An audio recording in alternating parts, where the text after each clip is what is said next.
Good morning, you guys. So today we are here looking at Ugo Rondinoni's 7 Magic Mountains, and we're here just before sunrise. I'm a little bit tired, so I'm sorry if I'm butchering all of my language today. Sorry.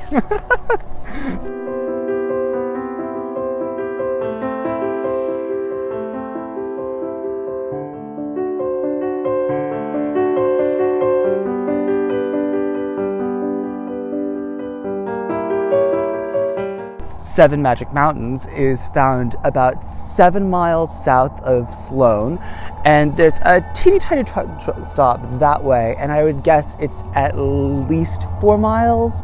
It's probably 7. I've only ever done the drive in the dark because I wanted to be up for this sunrise. That's how important I think the light is with the fluorescent colors. It's such a gorgeous piece though. This is really very powerful that it really is a destination. There's a lot of people that come out here. Even in the middle of the night, there were 3 people that were doing nighttime photography, and I think that's pretty spectacular. And I wouldn't be surprised if there were more people that showed up at sunrise, just because I think the colors and the way that this fluoresces in pre-dawn light is gorgeous. I mean, it's so pretty. And you may be thinking, oh, this is so garish with all of the colors, but the fluorescent is actually a really important feature. I have here a New York Times article where the Times is describing the work as a kind of manifestation of pop art in land art. And I think it's probably a pretty accurate reading, in that pop art is deceptively simple, and so too I think this could easily just be read as a stack of rocks that are painted in different colors, but it's a little bit more than that. So take a look behind you right there. You can see the car I drove in on, and you can also see the interstate behind it. One of the hallmarks, I think, of driving on the interstate, right, is driving in the middle of the night and all you have is a reflector that's kind of guiding your path or guiding your way. And along the side rails, there's those striped, I mean, you can see it over there. I don't know if the resolution is good enough for you to be able to zoom in over there, but you can kind of see the yellow and black stripes. And I think that that's more of what is being enacted here in Rondinoni's piece, is the interplay between the dark fluoresces and the light fluoresces, and the way that it creates a striping effect on the desert. That's just my own take. The article that the Times did came out on May 15. I will link it down below. Rondinoni, though, is a really interesting figure. He says, "Stacking stones is such a universal impulse. It's an activity that's gone on around the world as long as humans have been here." And I think it's interesting that he points that out, because in a similar vein, people have been traveling and been doing these kind of travel rituals for a really long time. So for that to manifest in stacking of stones, and also in the transientness of the interstate over there, I think it's a really beautiful play between the two. Oh, look, here is the sun. It's starting to come out. Also, guys, I don't really mind if you put me on mute. That's totally okay. And I think in a lot of ways, too, you get a better sense, especially in the desert, of what this is like. So yeah, I'm gonna move you a little bit closer, and then we'll be right back. So this is in the inside of the 7 Magic Mountains, and I think this is a really cool installation. It's just beautiful. And also, let's pay attention to the sunrise for a little bit.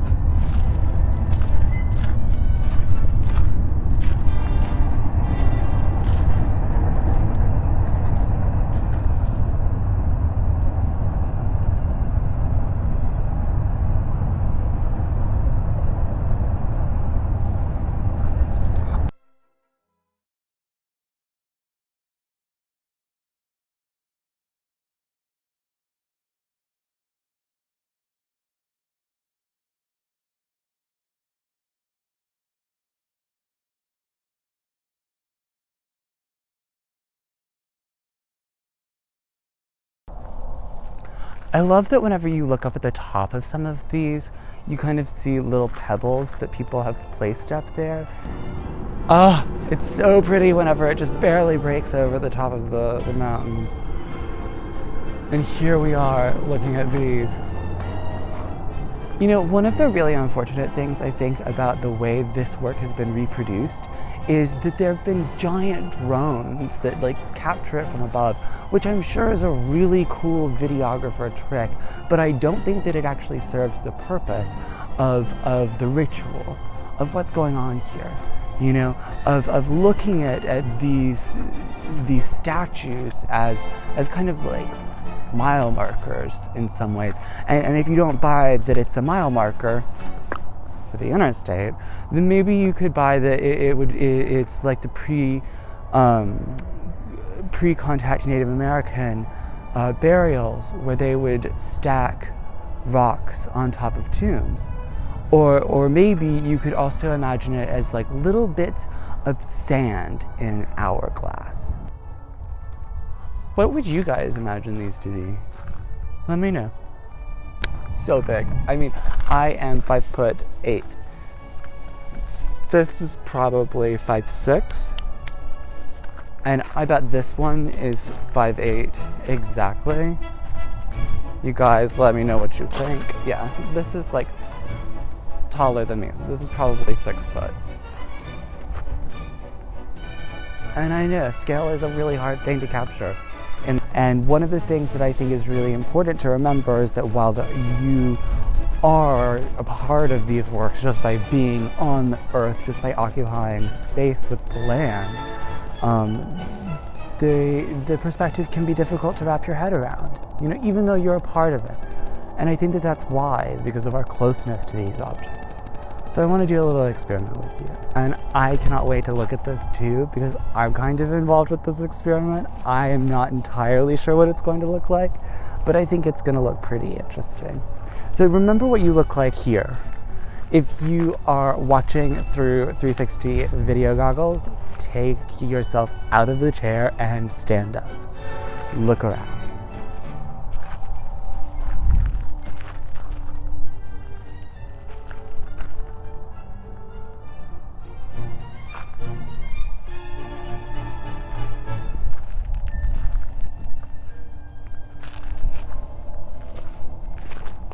Okay, are you ready for some 7 Magic Mountain transformations? Let me just say that it's going to be a perspective shift. Ready? 1, 2, 3.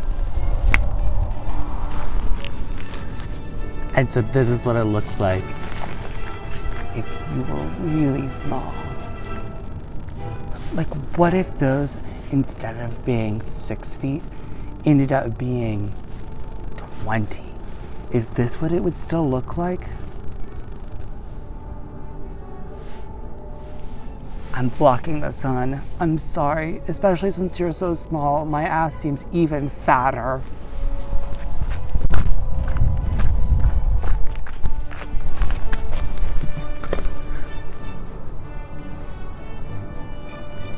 It's such a cool perspective shift.